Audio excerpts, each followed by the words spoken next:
నిన్న నేను Krishna college foundation వేస్తున్న కార్యక్రమంలో నేను అక్కడ అరేంజ్ చేసినటువంటి వేదిక మీద మాట్లాడుతూ 400 కోట్ల రూపాయలు ఒక కాలేజ్ కోసం ఒక కంపెనీ నుంచి నేను మంజూరీ చేసి నన్ను అడిగితే వరంగల్ చరిత్రలో మీరు చూస్తే ఎక్కడ కూడా ఇప్పటి వరకు అన్ని కోట్ల రూపాయలతోటి సిఎస్ఆర్ ఫండ్స్ తెచ్చి ఒక గవర్నమెంట్ బిల్డింగ్ స్కూల్ బిల్డింగ్ పిల్లల కోసము కట్టించినటువంటి సందర్భం లేదు.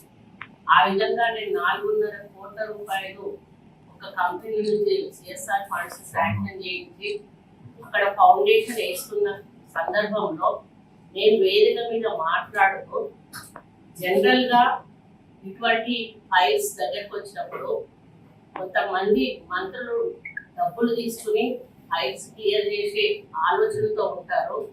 కానీ నేను ఆ విధంగా కాకుండా నాకు డెవలప్మెంట్ కావాలి అని చెప్పి కోరడం జరిగింది అని చెప్పాను. నేను చెప్పింది జస్ట్ మంత్రులు అని చెప్పాను. అది కాంగ్రెస్ మంత్రులా టిఆర్ఎస్ మంత్రులా అని కూడా చెప్పలేదు. దాన్ని ఈరోజు టిఆర్ఎస్ పేడ్ యూట్యూబ్ ఛానల్స్ కానీ ట్రోలర్స్ కానీ ఎవరైతే ఉన్నారో గుమ్మడికాయ దొంగంటే భుజాలు తడుపుకున్నట్టుగా వాళ్ళ పరిపాలనలో వాళ్ళకు అలవాటు ఆ విధంగా వాళ్ళు కాళేశ్వరం